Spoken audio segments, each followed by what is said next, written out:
according to IGN, Ryan Reynolds recently told Collider that he will have a batch of updates on Deadpool 3 in the near future. I have a sneaking suspicion that once Doctor Strange comes out, that's when we're going to hear about Deadpool. We already know Xavier is in Doctor Strange. You hear Patrick Stewart's voice. We can assume that's just Charles Xavier. So I think that's how they're going to bring the mutants in, and that's when we'll probably hear about Deadpool 3, because Deadpool 3 will probably just be part of the MCU. So that's a pretty cool update. I'm not a huge Deadpool fan personally, but I do enjoy the movies at least once or twice. After I've seen it once or twice, I kind of don't want to go back to it again because they're not great, but they're decent movies. I definitely want to see them added to the MCU. I think that'll be fun, and maybe we can get more crossovers with Deadpool, like with Spider-Man or something like that.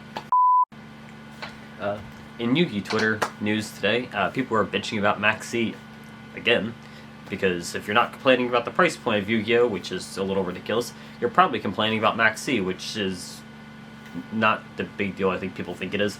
maxx can be a little annoying, but in this particular case, people were complaining about it coming back to 1.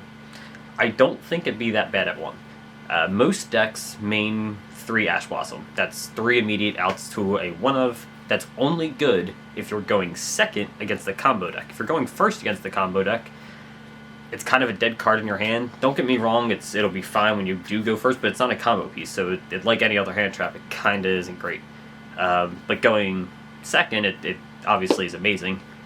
But most decks are playing some kind of out to it anyway, and outs are not, and I should reiterate this, outs are not an excuse for a powerful card to come back. Ash Blossom does not mean that maxx can come back. Call By does not mean maxx can come back. However, the power ceiling of combo decks in the modern metagame, it means that maxx should come back, at least in my opinion. Combo decks are just absolutely absurd, at least in the TCG. The OCG, I think, takes it too far. They have 3 maxx, they have a limit on Call By the Grave and on Crossout Designator, but we don't. I mean, we have a limit on Call By the Grave, but not on Crossout Designator. Honestly, I feel like if with 3 Crossout Designator, I think it's 1 Call By the Grave, is that right now? And 3 Ash Blossom, a 1 of maxx really wouldn't be the end of the world. Eldritch is still a very popular deck, and that deck does like no special summoning, so it's a dead card against that. And it would just promote a little bit more non-combo play, like Guru and stuff. I know people don't like Floodgate decks, but that's a separate issue. I feel like just because maxx can come back to help those decks doesn't mean the Floodgates are okay. Skill Drain should never have gone to 3. If anything, it should have stayed at 1 or just been flat out banned. I'm not a fan of Floodgates in general. But at the same time, that's just where the game is. Konami has released the Floodgates like that. They did ban IO, which is good, but the Floodgates being a thing doesn't mean maxx shouldn't be a thing. Floodgates shouldn't be a thing, but maxx at 1 I think would be perfectly fair. At least, again, in my opinion, I don't play huge amounts of competitive Yu-Gi-Oh! At least not anymore. I've kind of fallen off of it. No locals has made it not as fun. But in my opinion, maxx to 1. David Scott Jaffe? Okay. Tweeted this. I don't really have anything to say. I just think it's ridiculous. If you're asking why are you putting, like, who cares? Who the fuck's this guy? Here's his Twitter bio. We'll do it on the side. Here's his Twitter bio. So he created Twisted Metal and God of War, like he's involved in it. So he is prominent. It's not like he's just some random ass Twitter dude. Like he's a pretty big video game person. So it's just a really weird tweet. Like why would that be the mission you make? Like why? The real question here is why would you make this the mission specifically? Like really? Why? Okay, this one's going to be a little bit longer. Eurogamer reported that Marvel's Guardians of the Galaxy undershot initial expectations according to Square Enix. So, what the hell expectations did Square Enix have for this game? Because this is like a really common thing with Square Enix, where a game does well, it's critically acclaimed, it has good sales, and they're like, yeah, but it didn't meet our expectations. Tomb Raider, 2013, the first of the reboot series. That game is the best-selling Tomb Raider game, period. It's the best-selling Tomb Raider game. And when it released, they claimed it did not meet sales expectations, that it was not selling as well as they had hoped. It sold better than every previous Tomb Raider game. What were you expecting? It's the best-selling one. How high were your expectations? If they're all down here, and it sold up here, how is this not meeting expectations? You're setting unrealistic expectations. That's really the answer, that the expectations for it were unrealistic. In this case, I think it's a little different. It is a Marvel license. Guardians of the Galaxy is a big property. They probably had relatively high expectations for it, but they shot themselves in the foot when they released that shit-ass Avengers game first. Maybe don't make a terrible game that's sort of connected to this. I get they're two very different things, and I've played the Guardians of the Galaxy game. I actually love the Guardians of the Galaxy game. Have my copy right here. I actually really love this game. It's probably the best PlayStation 5 game I've played so far. Note that this is before I've played Horizon. I have Horizon, but I haven't played it yet. This is being recorded prior to playing it, so yeah. Just heads up. But it's probably the best game I've played on my PS5 since I got my PS5. It's really good. But the Avengers game was terrible.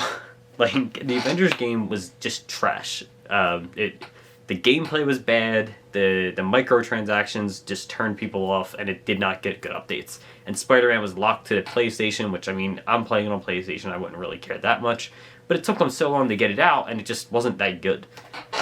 When Fortnite does Spider-Man better than the Marvel game, you know you have a problem. And I don't like Fortnite, but like, it was bad. It was really bad. And I get that they're not necessarily connected, but you gotta think the public, general public, the Avengers, Guardians, they're same thing. They're connected. So when they see the Avengers game and they're like, oh, that game was shit, and now they see the Guardians game coming out made by Square Enix as well, they're both made by the same people, their first thought is going to be, well, this one was shit, I'm not buying this one. So the expectations for Guardians should have been lowered after seeing how bad Avengers was, after seeing how poorly that did. The reception around that game was definitely going to affect Guardians, and I feel like they should have taken that into consideration. I guess you could say, well, they already spent money on the Guardians, so they still had to hit certain sales numbers, and that's fair, but they were obviously just setting unrealistic expectations. There's a second part to this, and that's this tweet. I'm not really trying to call this person out or anything like that, but this is the tweet I wanted to respond to. Square Enix needs to let Crystal Dynamics and Eidos Montreal go independent. The devs deserve much better than what they're getting. I actually completely agree here. Square Enix they're killing. They are killing Crystal Dynamics and Eidos. Like, it's bad. Like, Square Enix is just run them into the ground. The first Tomb Raider, like I said, was amazing. The second one was good. The third one was fine. But you can just tell that like the budget just kept going down. They made them release that Avengers game, which was trash. They've done the Guardians game, which is great. The developers are really talented, and they just keep getting shafted by Square Enix. I have no idea why Square Enix has even bought them. That's just not... It's so far out of what Square Enix is known for. I don't understand why Square Enix even bothered. This just seems like a really bad, failed experiment to focus more on Western development, and it really just isn't a very good idea. Kind of hope that they can go independent again or something, because this doesn't seem like it's working out for them. At the same time, right now I believe they're working on, is it Fabled for Xbox? They're working with the Initiative. Is that Perfect Dark? Or Fabled? I forget which one they're doing. I think it might be Perfect Dark, actually. But they're working with Xbox right now. It's like, that's fine. That game's probably going to be really good, because again, they make really good stuff. But when you have so little confidence in a studio that you're just letting, they're working on an exclusive for someone else as like a help team, a support staff. When they're this good a creator, like, again, it's not like they make bad games. They've made great games since they've been with Square Enix. So for them to have made these great games and you relegate them to support staff for another studio that's just completely unrelated because of sales and the sales expectations that you had and they're not being met, it just feels like Square Enix doesn't know what they're doing with Crystal Dynamics and Eidos Montreal. They shouldn't have bought them to begin with, but they should really just let them go. This is not a very good partnership. I don't think it's going to work out for Eidos and Crystal Dynamics. And Square just doesn't seem to be pushing Lara Croft the way they should be. They claim she's the third pillar of their name, and she should be. She's outsold Dragon Quest, and I love Dragon Quest. I'm not a big Final Fantasy fan, but I do love Dragon Quest very much, and it's outsold Dragon Quest, and it's just not getting the promotion it deserves. The 25th anniversary, I believe it was, of Tomb Raider was last year, and we got a cookbook, and I think that's it. We got a statue that honestly I've seen come out, the one with the raptors and shit, and from what I understand, that statue was like $1,500, and it's just terrible. I might be mistaken on the price. I know it's ridiculously high though. It's an exorbitant amount of money for this statue, and the face just looks god awful.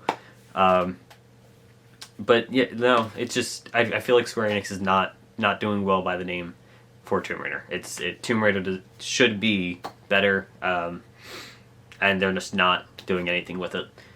So yeah, let Square Enix let Crystal Dynamics and Eidos Montreal go.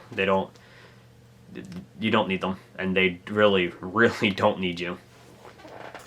It is really cool though. I'm really excited for this. I've been waiting almost a year to get this in.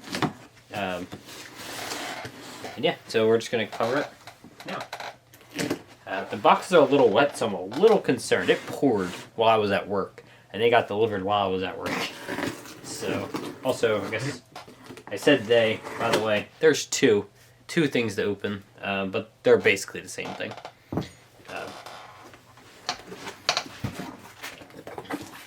Ready for the first one? It's nice, right? I'm just kidding. It's not just a skateboard. This is the Shantae skateboard. The Shantae skateboard.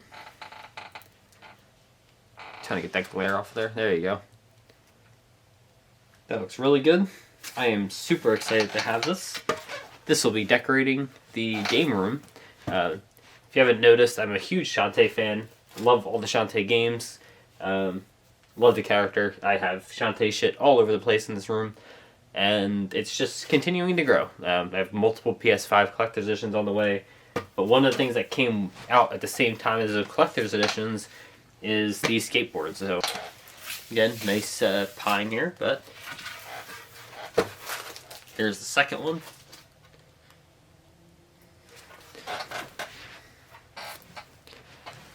I guess now we can zoom in a little bit. There we go.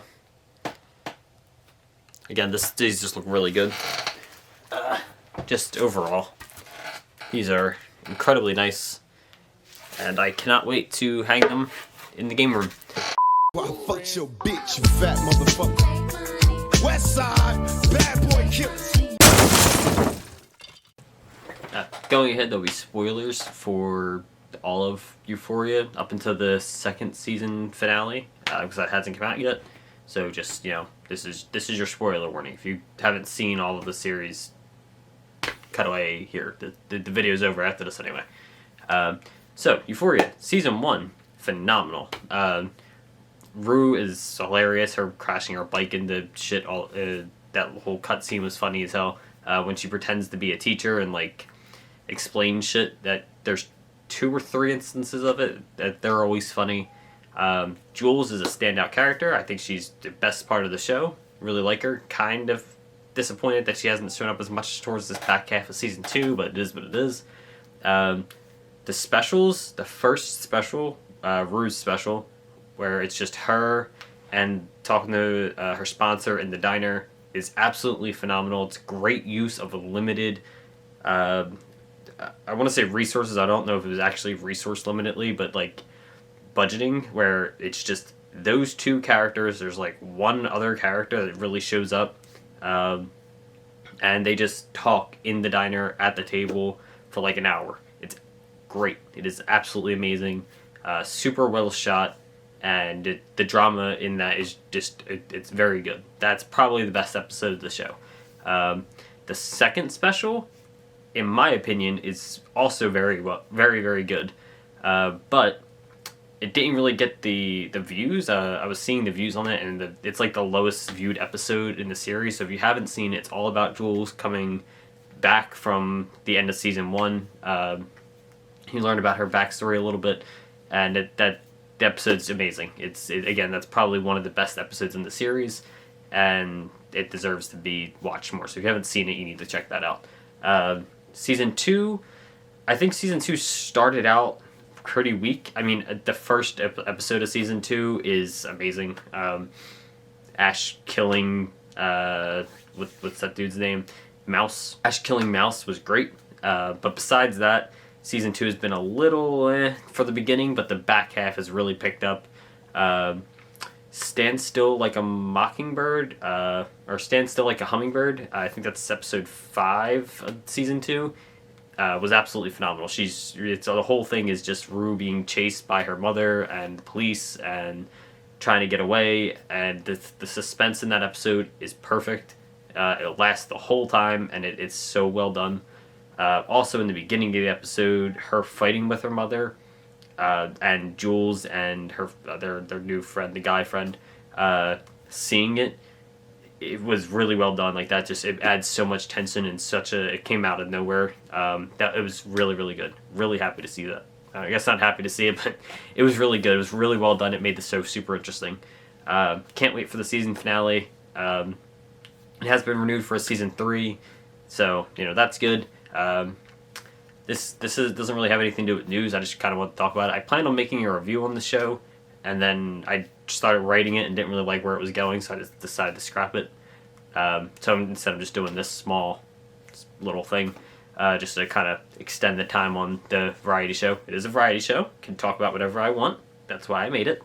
Yeah, so just a quick aside of what I think is going to happen for the season finale. I have a strong feeling that the sister is going to beat the shit out the other sister that's doing the play. I feel like that's going to happen. I also feel like something's going to happen to Nate Jacobs. Yeah, I feel like something's going to happen to him. Hopefully someone beats the crap out of him. He's kind of a douche. And for some reason, everyone thinks Fez is going to get killed. I don't think so. Ash is going to die, though. Ash is going down. That's my hard prediction for season 2's finale. Anyway, this has been the variety show. Thanks for watching. Cue the end card.